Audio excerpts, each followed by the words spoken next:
Bonjour mes chers compatriotes. Moi, votre frère Kassog Munganga, je vous parle des dangers que court la nation congolaise. Plus précisément, les dangers du dialogue. Je ne suis pas contre le dialogue. Nous appuyons, le président de la République a déjà accepté le dialogue, il a déjà chargé les clergés en Bongo et d'autres pour le dialogue, lui-même c'est un homme de dialogue, mais à notre âge, nous devons alerter un peu la population sur certains risques que que nous devons abandonner. Nous devons abandonner les habitudes un peu de dialogue. Pourquoi d'abord, pour que vous puissiez comprendre les dangers du dialogue, pour le moment, quelle est la situation du Congo? La situation du Congo, c'est que sur le plan économique, le pays avance très bien.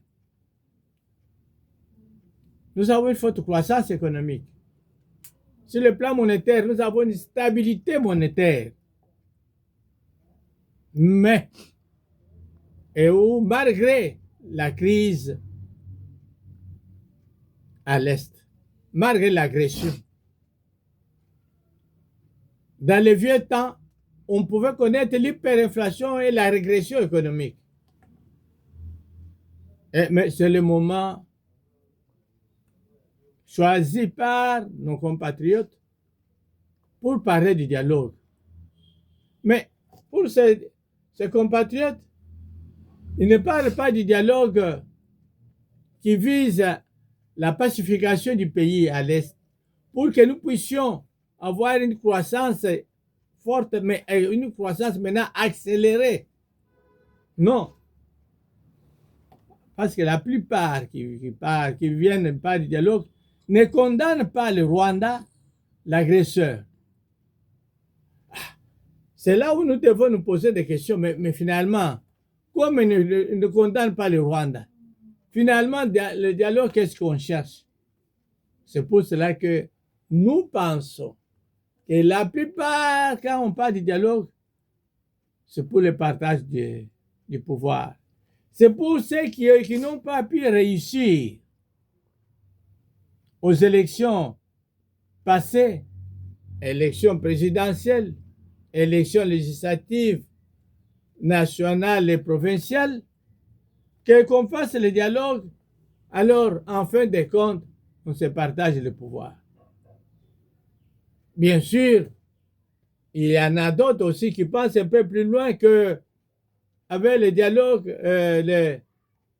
la Constitution, comme on parle du changement de la Constitution, et le président de la République, comme il fait de grandes réalisations économiques, les grandes routes, les centres de santé, les écoles, il sera accessible, il sera éligible pour les élections présidentielles. Ça sera un poids lourd. Alors, comment les battre? Comment les vaincre? Donc, pour qu'ils ne puissent pas être éligibles, il faut le dialogue. Parfois, que nous puissions dire qu'ils ne puissent pas prendre une résolution qui l'empêche de devenir peut-être, de poser sa candidature. C'est pourquoi nous pensons que le dialogue ne vise pas le point, les objectifs de sauvegarde de notre pays, d'avancement de notre pays, mais le dialogue vise plutôt le partage du pouvoir. Et alors maintenant, quel est le danger dont nous parlons ici? Pas si dire le danger. Le danger, c'est que nous risquons de créer des habitudes ou bien une coutume, je ne sais pas le terme que je peux utiliser, qui fait que dans notre pays, chaque fois qu'il y a des élections, ceux qui ratent, ils vont chercher à créer les dialogues pour avoir ce qu'ils n'ont pas pu avoir au niveau des élections. Alors là, nous sommes mal partis. En ce moment-là, les élections n'auront pas de sens. Les élections, ça sera qu'il y en a qui gagnent.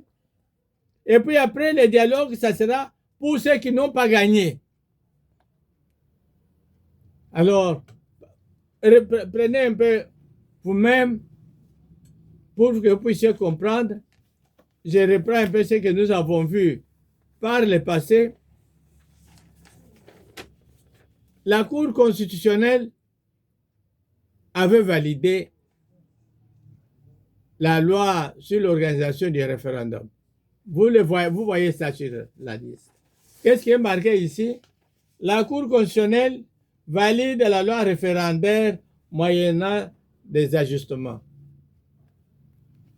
Alors, il y a un article dans notre Constitution, quand la Cour constitutionnelle prend un verdict, une décision, cette décision s'attaque et s'impose à tout le monde. Personne ne peut s'opposer à cette loi. Mais voilà certains compatriotes, qu'est-ce qu'ils font ici?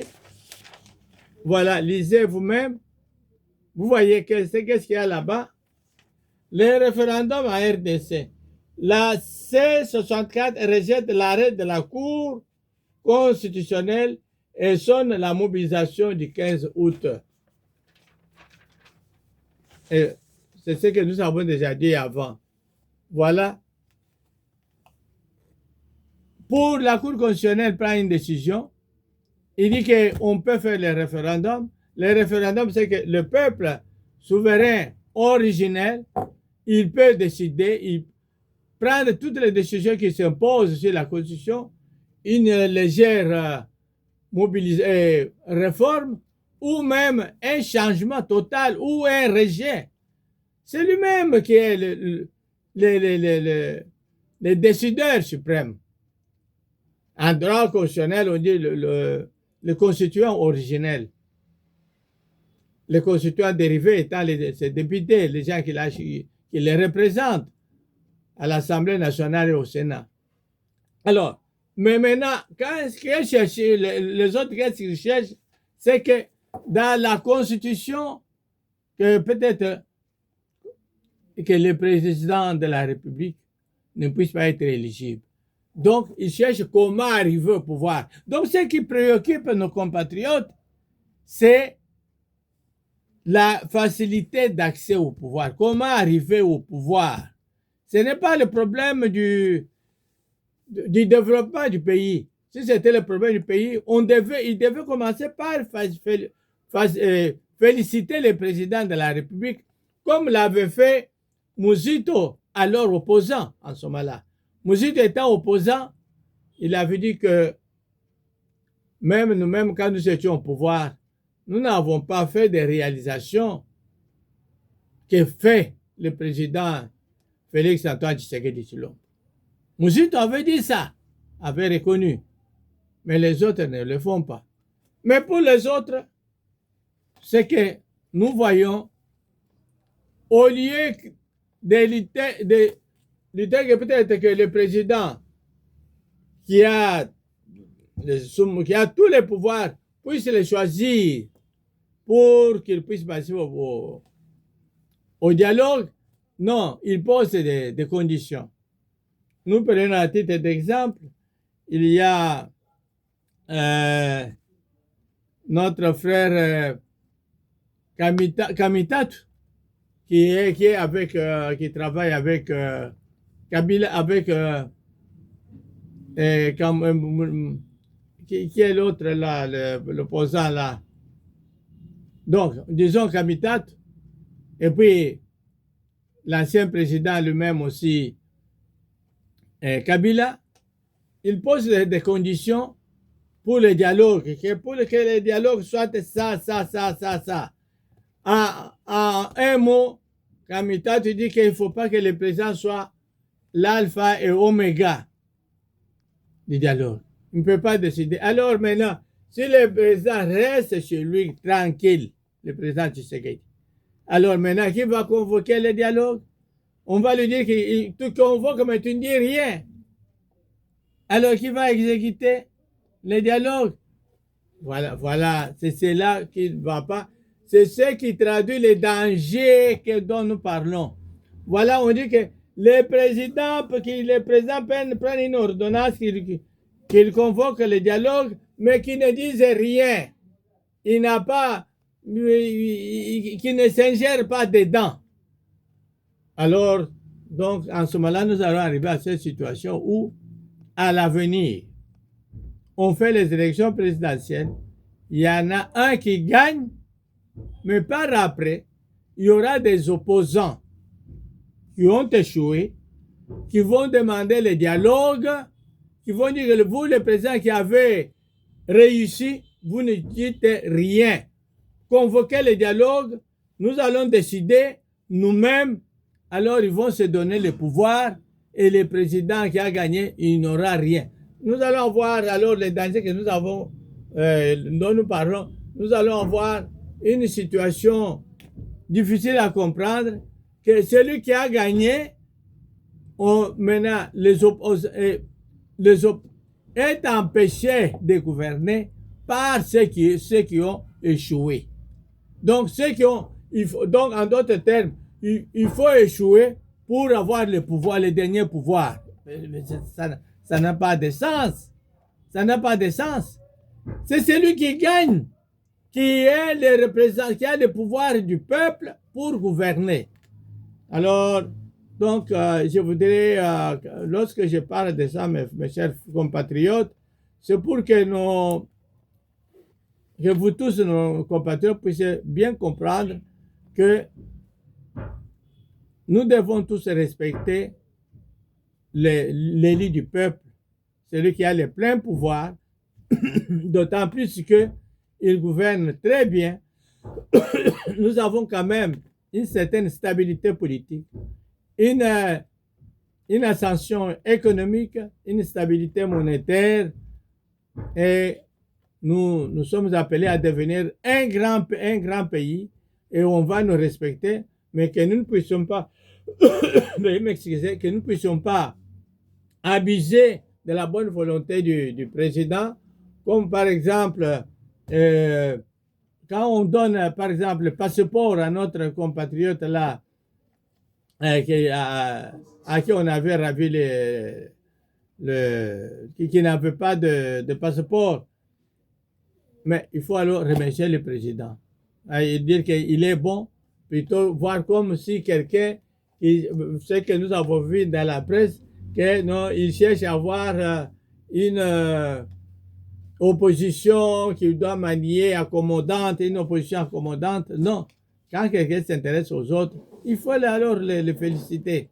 Alors, parce que quand il ne s'intéresse pas aux autres, on va dire qu'il est méchant. Et quand il s'intéresse au peuple, alors on voit que c'est comme s'il flattait. Non, ce n'est pas bien.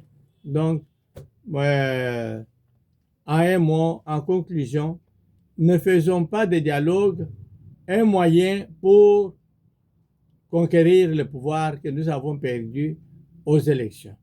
Et pour donner cette preuve, nous tous qui cherchons le dialogue,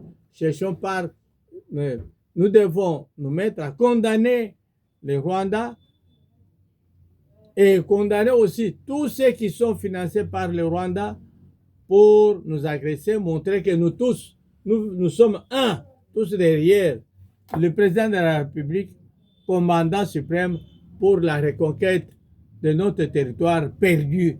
Par là, nous allons montrer que nous sommes vraiment des nationalistes, nous sommes vraiment des compatriotes. Nous aimons donc tous nos frères de l'Est qui sont des Congolais comme nous. Et en ce moment-là, les dialogues, ça sera un dialogue interne pour que nous puissions faire une cohésion nationale et une cohésion de ceux qui luttent pour l'intérêt du pays, pour l'entente et non pas pour le partage de pouvoir. Le partage de pouvoir viendra par les élections libres et transparentes. J'ai dit et je vous remercie.